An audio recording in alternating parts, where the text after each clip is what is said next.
was a time in my business when I was doing all the things. I was doing all the shoulds. I was posting daily. I was like running Facebook groups. I was trying to just hustle, work harder, send more emails, get up earlier, work harder.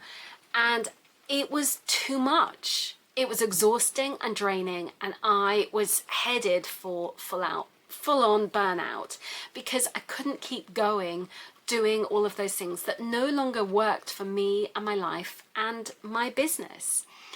And in that process, I had to let go of the shoulds and let go of all the things that no longer work for me.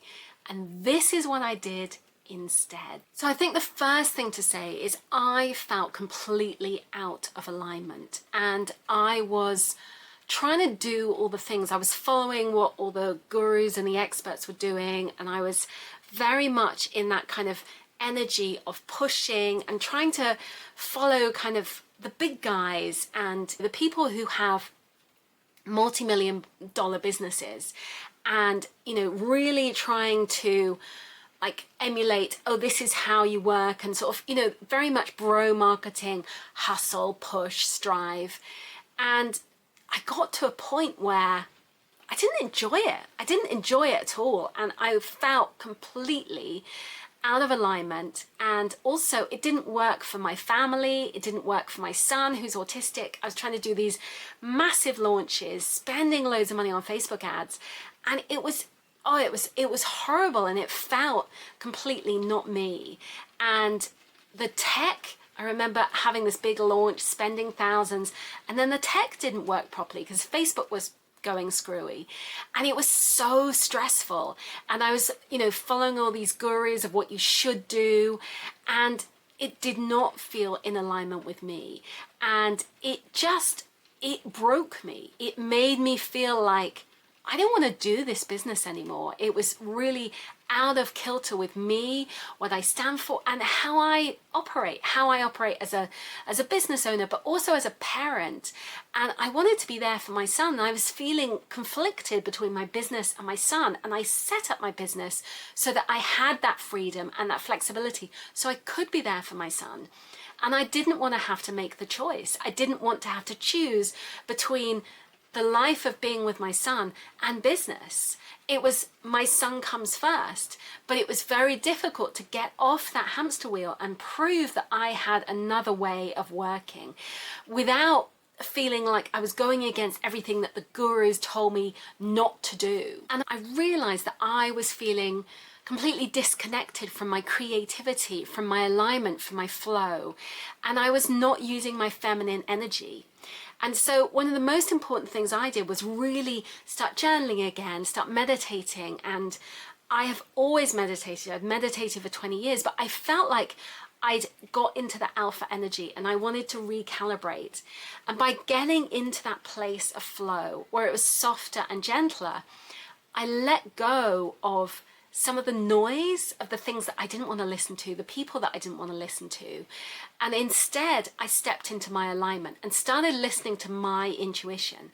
And once I listened to my intuition, I had the most amazing creative ideas, and it enabled me to come up with ideas for products that felt in alignment and flow, that felt right and felt good. And then from that, I was able to shift and create those energetic connections and sales in a way that really worked for me, rather than feeling like I was pushing and hustling and striving. And it was very much in that sort of bro marketing that just felt completely off for my business. And so in that, I stopped chasing numbers. I stepped into my alignment. I simplified. I went for easy. And I made things, I pared things back. I made things much simpler. So I no longer had this big team, but in having a big team, I was sort of managing people and managing, their expectations rather than being creative. So I became more creative again. And by allowing myself that creativity, it meant I was, it was more nimble. I could pivot, I could work on the things that I loved. And I was able to really reconnect with my clients in a way that I wasn't doing beforehand. And I enjoyed the conversations. And I found that actually it was a more enjoyable business. I enjoyed having connection with people. I was missing, I was craving that connection. And so, you know, sometimes you get removed from the thing that you love and you put in these processes, and, you know, we had all these SOPs, standard operating procedures, and it was all of this stuff. And it just felt like I was becoming a product, and I was one step removed from the things that I loved. And actually, by allowing myself to be in that place of creativity, then business began to flow. And my business is operating from a softer, gentler place, but it's much more enjoyable. It's much more in line with who I am, how I work. And it also is easier. So I'm able to manage it around my son. And it feels like there's less drama, there's less issues, there's less just stuff. And it means that it's more fun. And by being more fun, I enjoy it more.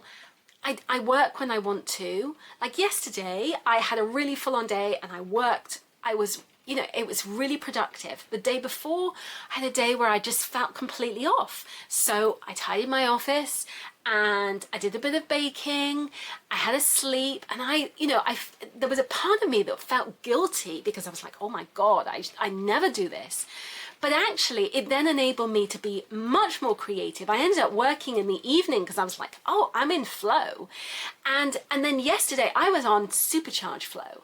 And so that's the thing, that when you allow yourself that space to be creative when suits you, you're coming from a place of like energetic flow rather than pushing and striving because you feel like you need to.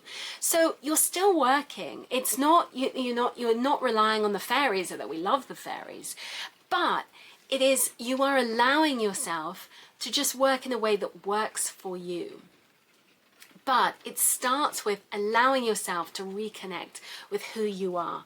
So if you would like to be in that place where you reconnect with you and your dreams and your ambitions, then I've got two things that will really help you. My vision board workshop that is fantastic for helping you to carve out that life that you dream of. And also I have an abundance meditation, because I find that the more you listen to meditations when you're working, it helps me to step into my flow. It helps me to, really connect with who I am and the kind of life that I want to create. Thank you so much for watching this video. If you enjoyed it, please stick around and subscribe, and I hope to see you again soon. Thanks so much for watching. Bye bye bye.